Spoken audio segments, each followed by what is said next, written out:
Hello बच्चों, स्वागत है मेरे YouTube channel perfect class Dabra में। आज मैं लेकर आया हूँ कक्षा 11 के हिंदी विषय के अति महत्वपूर्ण प्रश्न, वो भी हिंदी विषय में वितान भाग 2। इसका हमने आरोप भाग 1 कल वीडियो बनाया था, उसमें अति महत्वपूर्ण 30 प्रश्न हुए थे जो आपको वार्षिक परीक्षा की दृष्टि से अति महत्वपूर्ण प्रश्न होंगे।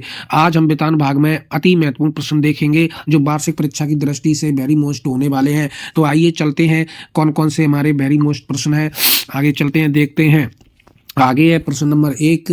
उसमें लिखा है, प्रश्न नंबर 1 में लिखा है कि लता मंगेशकर के गायन की 2 विशेषताएं लिखिए। लता मंगेशकर के गायन की 2 विशेषताएं लिखिए। ये हमारा वार्षिक परीक्षा की दृष्टि से प्रश्न बता रहा हूं मैं। आगे लिखा है शास्त्रीय संगीत और चित्रपट संगीत में 2 अंतर लिखिए। ठीक है प्यारे बच्चों, दूसरा क्वेश्चन हो गया।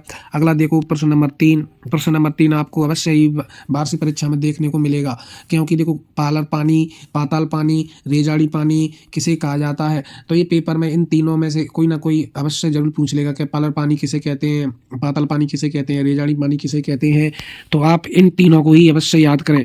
ठीक है प्यारे बच्चों, चलते हैं अगले क्वेश्चन पर। अगला क्वेश्चन दिया है हमें प्रश्न नंबर 4। उसमें लिखा है कि कोई का मुंह छोटा रखने से क्या कारण है। छोटा मतलब कोई का मुंह छोटा रखने का क्या कारण है, ये हमारा प्रश्न नंबर 4 है। प्रश्न नंबर 5 देखिए, बेबी हवलदार को लिखने के लिए कौन कौन प्रोत्साहित करते थे। ये भी हमारा प्रश्न नंबर 5 था, जो वार्षिक परीक्षा की दृष्टि से सारे के सारे अति महत्वपूर्ण प्रश्न होंगे। ठीक है प्यारे बच्चों, आप वार्षिक परीक्षा की तैयारी इन्हीं प्रश्नों को करके देखकर कर सकते हैं। अगर आपको इन प्रश्नों के उत्तर नहीं मिलते हैं तो मेरे को कमेंट बॉक्स में आप बता सकते हैं, तो मैं आपको उनके सॉल्यूशन प्रोवाइड करवा दूंगा। ठीक है प्यारे बच्चों, आगे चलते हैं। प्रश्न नंबर 6 दिया है हमारा। प्रश्न नंबर 6 दिया है, भारतीय कलाओं और भारतीय संस्कृति में क्या अंतर है। भारतीय कलाओं और भारतीय संस्कृति में क्या अंतर है। प्रश्न नंबर 7 देखिए, गुप्त काल को कलाओं का स्वर्ण युग क्यों कहा जाता है। गुप्त काल को कलाओं का स्वर्ण युग क्यों कहा जाता है। अगर हमारी वीडियो आपको अच्छी लगे तो चैनल को सब्सक्राइब करें। चैनल का नाम है परफेक्ट क्लास डबरा। ठीक है प्यारे बच्चों, आगे चलते हैं। प्रश्न नंबर 8 दिया है हमारा। प्रश्न नंबर 8 में देखिए, भारतीय नृत्य का सबसे आकर्षित रूप क्या है। ये हमारा प्रश्न नंबर 8 है। प्रश्न नंबर 9 देखिए प्यारे बच्चों, संगीत की शास्त्रीय परंपरा की शुरुआत कैसे हुई। ये हमारा प्रश्न नंबर 9 है। प्रश्न नंबर 10 दिया है इसमें, राजस्थान में कुई किसे कहा जाता है। राजस्थान में कुई किसे कहा जाता है, ये हमारा प्रश्न नंबर 10 है। ये हमारी वार्षिक परीक्षा की दृष्टि से अति महत्वपूर्ण प्रश्न है वितान भाग 2 के। आरोप भाग मैंने कल बनाया था, तो आरोप भाग में 30 प्रश्न लिए थे। आज इसमें हमने 10 क्वेश्चन लिए हैं वितान भाग में। ये हमारी वार्षिक परीक्षा की दृष्टि से अति महत्वपूर्ण प्रश्न है। ठीक है प्यारे बच्चों, चलते हैं आगे चलते हैं। अगर हमारी वीडियो आपको अच्छी लगी तो कमेंट करना।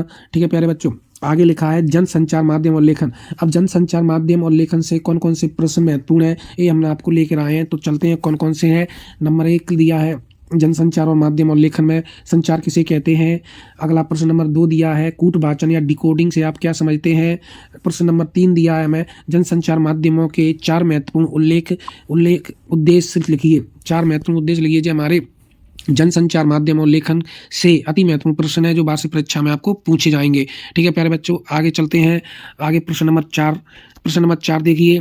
प्रश्न नंबर 4 पे लिखा है, जनसंचार के प्रमुख माध्यम कौन कौन से होते हैं, इसको आपको याद करना है। प्रश्न नंबर 5 देखिए, पत्रकारिता से आप क्या समझते हैं। ये हमारे अति महत्वपूर्ण प्रश्न है जो वार्षिक परीक्षा की दृष्टि से महत्वपूर्ण होंगे। बार बार कह रहा हूँ कि इन्हीं प्रश्नों को आप अच्छे तरीके से याद कर लें। ठीक है, अगला क्वेश्चन है, पत्रकारिता के विभिन्न प्रकारों का उल्लेख करें। ठीक है बेटा, आगे चलते हैं। प्रश्न नंबर 7, हिंदी का पहला समाचार पत्र कब, कहाँ से, किसके द्वारा प्रकाशित किया गया था। ये हमारा प्रश्न नंबर 7 है।